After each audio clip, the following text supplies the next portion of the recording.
Hey guys, Abby here, and welcome to part 2 of my anointed gear rankings. In part 1, we covered anointed shields and grenades, so I'll link that video below in case you want to catch up on that. Part 1 also has a quick overview of what anointed items are and how to get them, so if you're looking for that information, check that out as well. I'm not going to go into depth about the basics of anointed items because this video would definitely be too long, but basically anointed items add a perk to your weapon, shield, or grenade, and they can be found in any rarity. They're pretty much required for most builds to run endgame content efficiently in Mayhem 4, but like I said, if you want more information on the basics, check out part 1. I'm going to link it down below. And then I just also wanted to quickly say thank you guys so much for all your support on the channel. We just hit 7K subs. I appreciate it so much. This Borderlands community has been amazing and I enjoy making content for you guys. I also stream over on twitch.tv/AbbyHour. We've been having so much fun over there lately, especially with the rare chest event. I've been killing a bunch of bosses on all my different builds and getting free loot for the chat. So come on over there and check us out on Tuesday, Thursday, Friday, Saturday at 8 p.m. Eastern time if you ever want to say hi. All right, so in this video, part 2 anointed series, I'm going to explain and rank all the general weapon anointments that apply to any vault hunter so that you know what to keep and what to trash. Terror anointments from last year's Halloween event will not be included since those don't drop anymore until next year. Well, I guess this year. Today's video is only going to have general weapon anointments that you can use on any vault hunter, and then in the future this series is going to cover specific vault hunter anointments and kind of compare them to the general ones. I'll let you guys know what type of builds to use for them. Just so that this is not an hour-long video, we're going to condense this one just to general weapon anointments. There are a lot of weapon anointments, both general for every character and some that are Vault Hunter or even action skill specific. As a new player, it can be very overwhelming and hard to decipher what's good and worth keeping, especially if you don't know all the options. So in this video, I'm going to hopefully explain all of that to you guys.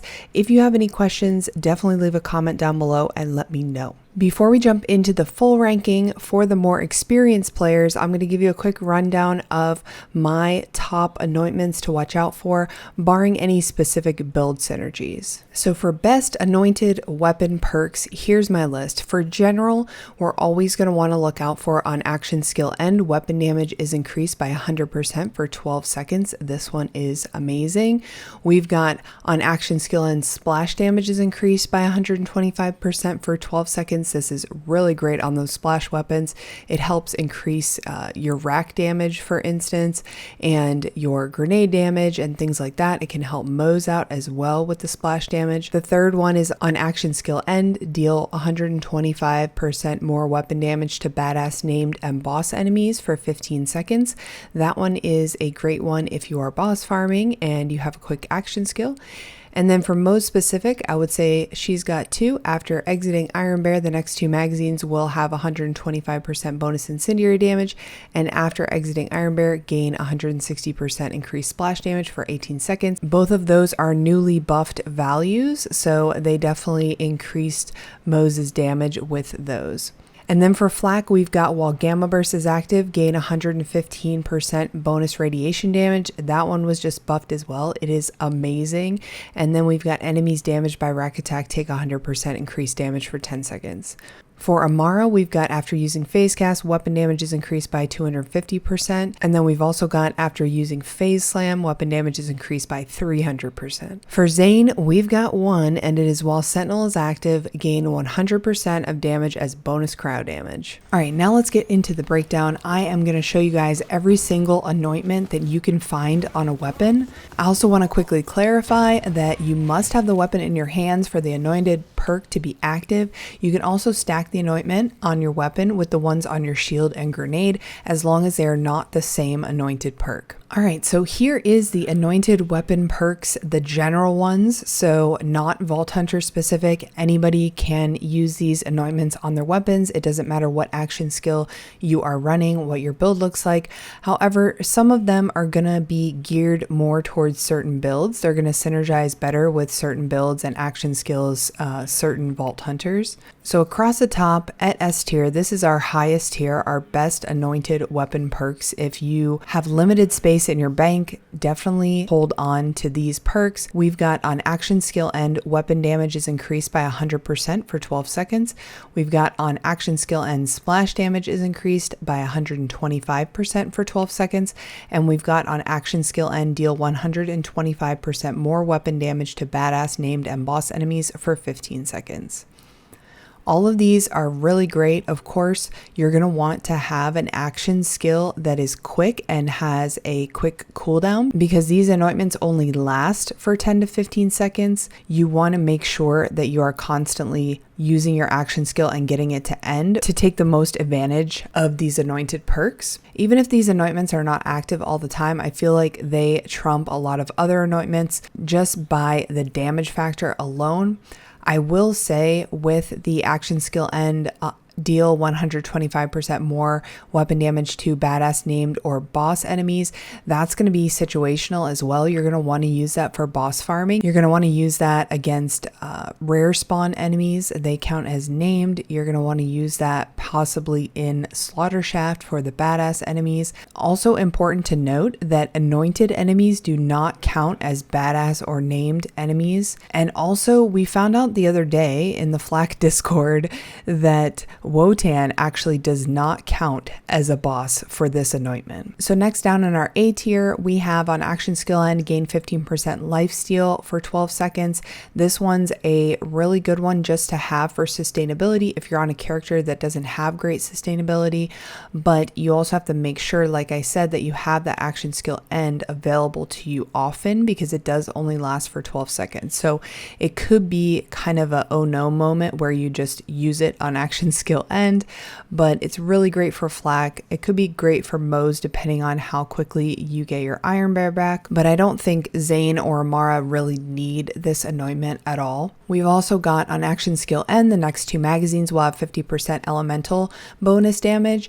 This can come in all elements, so radiation, shock, corrosive, fire, and cryo. This one is great if you have a large magazine. So if you're getting this on a weapon with a large magazine or on a COV weapon that doesn't actually reload, it just overheats, so you can like kind of throttle it a little bit, you'll be able to extend the duration of this type of anointment because it is next to magazines. So if you're running a bottomless mag Moes, for instance, you can make this last pretty much forever.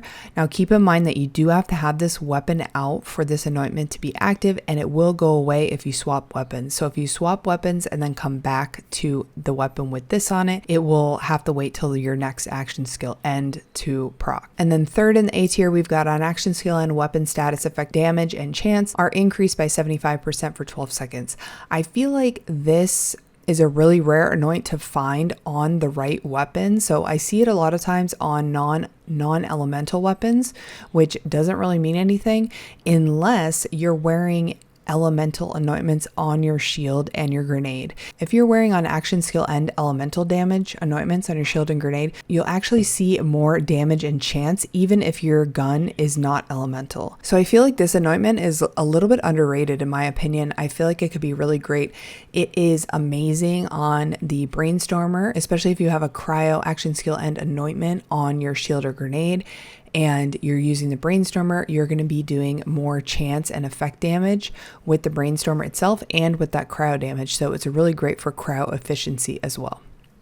All right, next we are going to go down to the B tier. This is kind of our mid-tier anointments, and you guys may disagree with me here, but I put while airborne, damage is increased by 30% down here.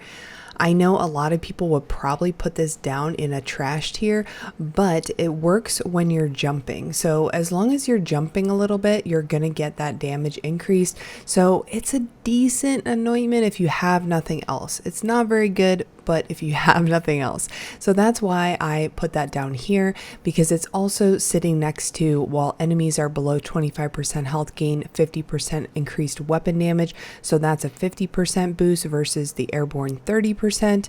But this one has the stipulation that enemies have to be below 25% health. So I feel like this anointment could go well with Flax Deadeye class mod, because you do more damage against enemies above 75% health. This one would take out that last 25% health. So that could be a cool synergy there. Next in the B tier, we've got killing an enemy grants 5% weapon damage and 95% reload speed for 25 seconds, and this effect stacks. So you can get 5% weapon damage on this guy, and then how many enemies you can kill with that weapon in 25 seconds, that's how far it stacks up to. I feel like the weapon damage 100% is definitely way better, but if you do have an action skill that's not ending and cooling down very quickly, this could be a good alternative for you. And then lastly, in the B tier, we've got consecutive hits increase weapon damage by 1% per hit, misses remove all bonuses. So this one kind of sounds cool, but I feel like in order to get up to 100% damage to compete with the action skill end anointment, you've got to hit an enemy 100 hits in a row without missing, and it gets pretty difficult to get up to the high values here. The max stack on this anointment is actually 200%, 200 hits, consecutive hits. So you're getting double the damage of the weapon damage on action skill end anointment in comparison, but I feel like how you get there is very difficult. So I wouldn't really recommend this anointment. Now we're going down to the C tier. C and D are very similar in that they are pretty much trash, but C, at least the anointments in that category provide some sort of damage to you. So we've got while airborne critical damage is increased by 25%. Like I said, if you're jumping, this works. It's not the best anointment by any means, but if you don't have anything else, then grab that. We've also got on action skill end, critical damage is increased by 25% for 12 seconds. So there's your action skill end anointment. We've also got on action skill and melee damage is increased by 100% for 12 seconds. This is really only good in a melee build if you're using a face puncher, which scales with melee damage, or you're doing an actual melee build. So other than that, this anointment would be dropped down into D tier if you're not building specifically around it. But I will say if you do get a face puncher with melee damage anointment on it, I would keep it. And then going down to the D tier, we've got all the sliding anointments, accuracy, damage, fire rate, all of that. I find it is way too awkward to try and slide and shoot and do all these things. Perhaps if you got a while sliding damage is increased on a rocket launcher, that could give you a nice little boost of damage, but it's really not that much damage in comparison to some of the other anointments that you can get if you have those action skills, like I said, that are quick. Down here, we've also got while airborne accuracy is increased and accuracy and handling, we've got on action skill and projectile speed is increased. I feel like this might be kind of a good niche anointment for certain weapons, maybe. We've also got weapon accuracy and handling are greatly increased, and on action skill and fire rate is increased by 11% and reload speed by 35%. I just feel like all of these anointments down here are kind of lackluster when you compare them to some of the other ones. Alright guys, so that is it for the general anointed weapon perks. The next video in the series is going to be Flax specific anointments, so definitely keep on the lookout for that, and then we'll go through all the other vault hunters in different videos because I don't want to make you guys watch a 45-minute video. I hope you guys enjoyed the rankings. If you have any thoughts about the rankings, if you think certain anointments are really good and I put them low, definitely leave a comment down below and let me know. I'd love to hear your guys' thoughts. Be sure to subscribe if you enjoyed this content and you want to see more Borderlands 3 educational videos and build videos is what I do mostly. Ring the bell for notifications. If you want to stop by the stream, I will be live Tuesday, Thursday, Friday, and Saturday at 8 p.m. Eastern Time, twitch.tv/abbyhour, and I will see you guys in the next video. Take care.